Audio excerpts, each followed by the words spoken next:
Et salut à tous mesdames et messieurs, bienvenue dans une nouvelle vidéo. Alors aujourd'hui je vais vous dire comment devenir pilote de ligne, un rêve pour certains, si vous voulez qu'il devienne une réalité. Alors c'est la première vidéo de la chaîne, donc pour moi ça pète la forme, j'ai envie qu'on fasse de grandes choses ensemble. Donc merci de vous abonner, d'activer la cloche des notifications, voilà. Alors déjà, avant toute chose, quand on veut rentrer dans une formation pilote de ligne, ça prend la plupart du temps environ 2 ans. Après, chacun prend son temps.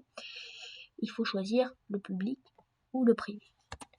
Alors ce choix, il va se faire déjà dans le public. Donc si vous voulez rentrer tout de suite en formation, donc il faudra faire le concours EPLS, donc ce sera entre 16 et 23 ans, il n'y a que 1% de réussite, donc c'est un concours très dur et la plupart des pilotes de ligne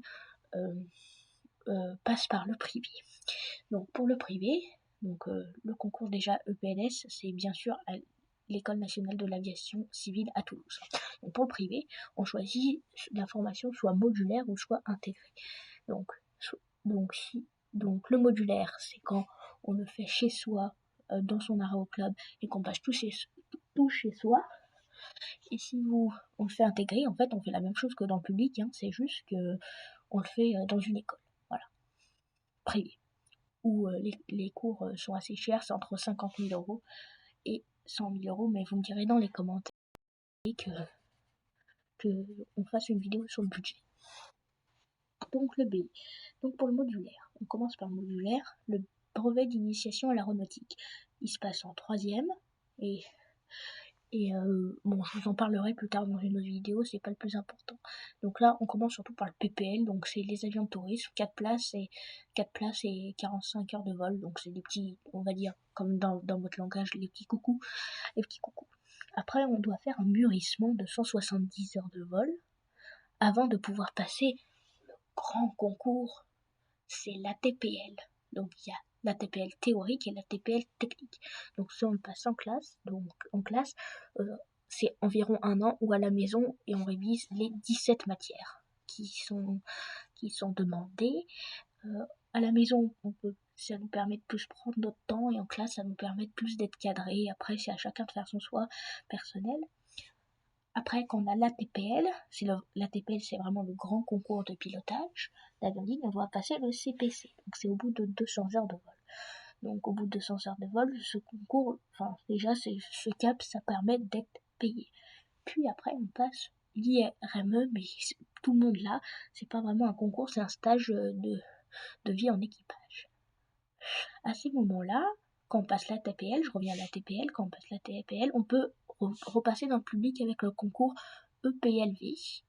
Et quand on passe le CPC, c'est la dernière fois, on peut rentrer dans le public avec le concours EPLP. Sinon, on a l'intégré, donc en fait, on commence et on passe ni le PPL, on fait juste nos 170 heures de mûrissement et on passe la TPL, le CPC, l'IRME et le MCC. Donc l'IRME, oui c'est ça, je vous dis n'importe quoi. Donc l'IRME c'est le vol des instruments et pour pouvoir faire conduire des avions à plusieurs moteurs. Et après, dans le modulaire, on passe le MCC aussi dans l'intégré. Le MCC c'est un stage de collaboration en équipage.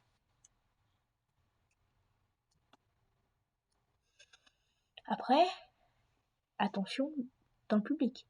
Déjà il existe une seule filière, c'est l'ENAC. Et les concours sont vraiment très difficiles. Après, chacun peut réaliser son rêve, il n'y a aucun problème avec ça. Et il y a une autre filière, c'est les cadets Air France, et c'est une filière à part, c'est ni public ni privé, c'est gratuit, et le concours est aussi très difficile. Et ce qu'il faut aussi faire attention dans le privé, c'est regarder les partenariats entre les écoles et les compagnies pour derrière trouver du travail.